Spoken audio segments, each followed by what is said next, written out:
All right, y'all. Welcome back to another video on the Nortex Mining YouTube channel. Today we've got another 5G video for you guys. Um, Looking forward to proof of coverage on 5G.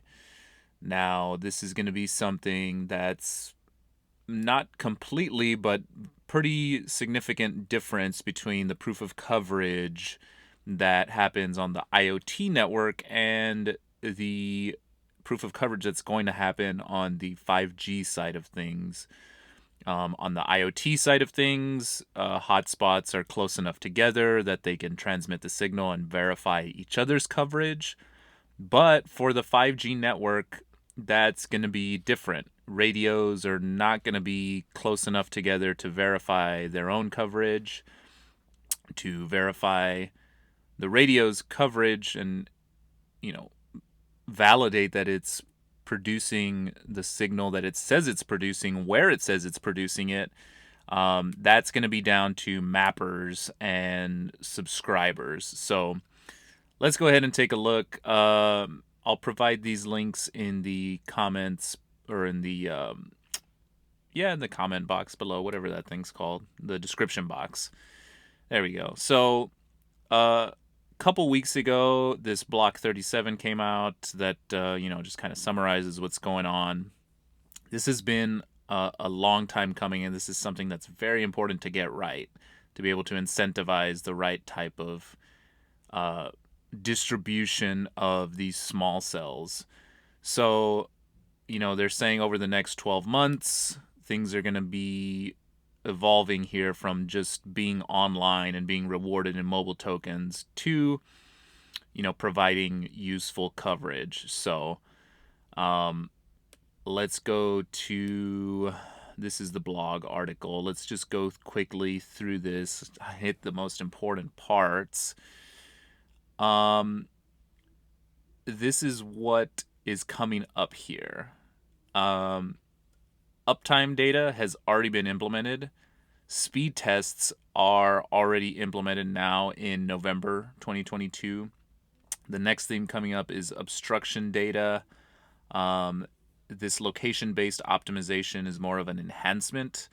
And then finally, here we go. This is when proof of coverage would launch for the 5G side of things, mappers Q1, Q2 2023.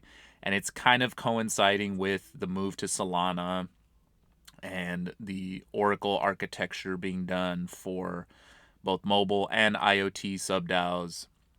And so I get it, but again, some of these things have been promised and delayed in the past, and so it's not just a Helium thing. Any really crypto it's going to take longer than what they originally think it's going to take. So be prepared for delays. Be prepared for these things not going according to plan. Don't get your expectations too high. That's something I've done in the past, and I'm trying to recalibrate here because it's just not realistic to think this is possible in such a short amount of time.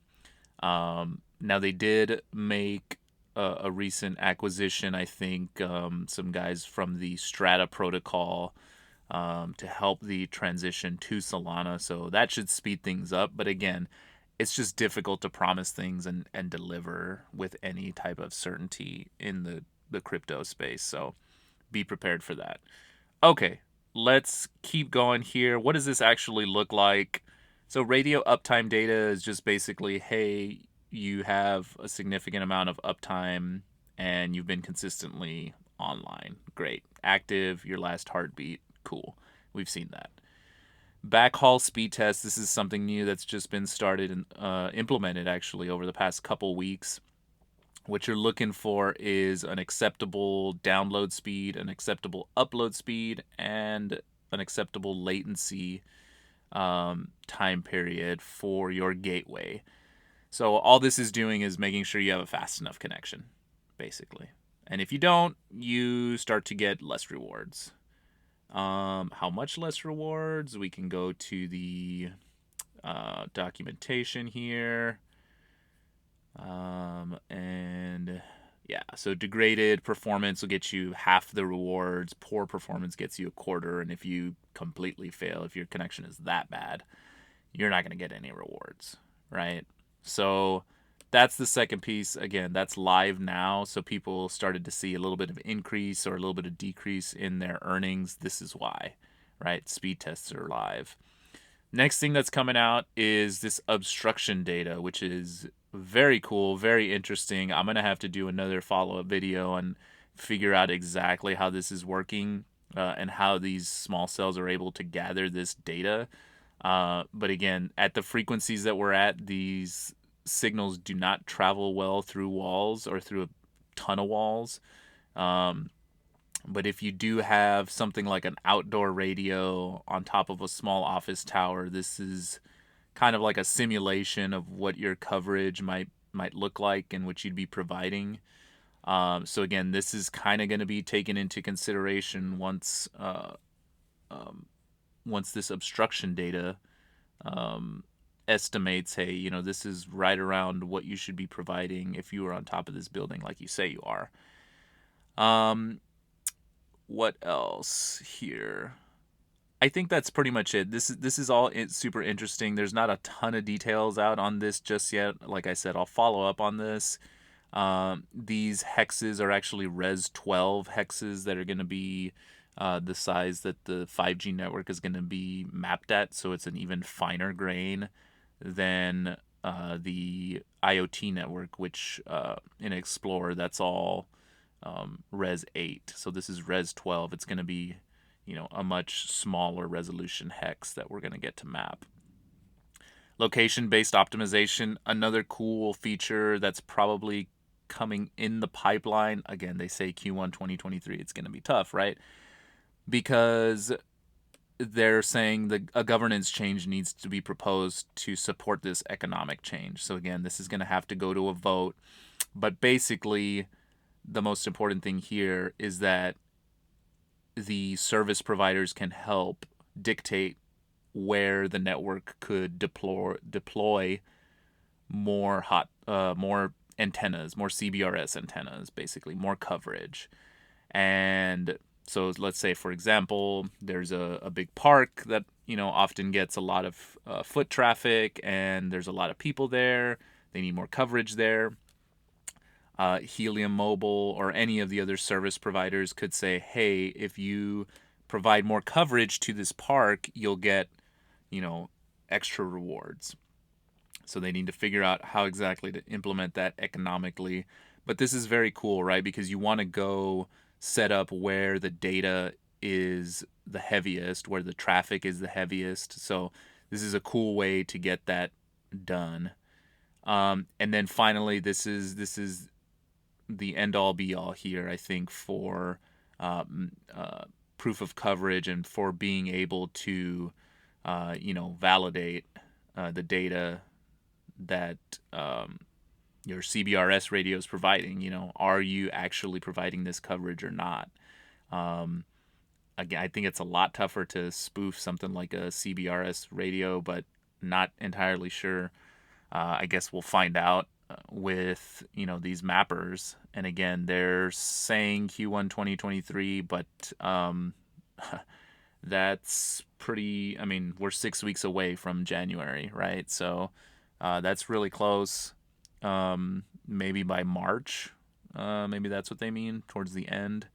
So they have a few months, but we'll see how this goes. This spot dedicated mapper is something that's kind of been floating around, pictures of it. But this is able to basically map everything. This can map cellular, it can map IoT. It has some other antennas in there, which is cool. So I'll try and get my hands on one of these because obviously I want to be mapping the mobile network, but I just think it's going to be a really cool piece of hardware. And then, of course, the other side of things is Helium Mobile subscribers are obviously going to be attaching to the CBRS radios. So this is another way that you can map the network and get mobile tokens for that, right? And so we know mappers make up 10% of the earnings. So I think what's going through my head is while there's very few mappers mapping the network, I'd want to get my hands on one or two of these devices and kind of spread them out and start mapping the network and try and earn some more of those mobile tokens that way. Yeah, so interesting stuff ahead for proof of coverage for 5G. Again, I'll have another video coming out to kind of go through the factors that make a good 5G location, but these are the factors that are going to be important for mobile proof of coverage. So if you like the content, you want to stay up to date with Helium, the 5G side of things, or the IoT side of things, I'd appreciate you hit that subscribe button. We're going for 300 subscribers. Hit that like button if you like the video. And until next time, guys, keep your costs low, keep your spirits high to get you through this bear market. Let's keep mining.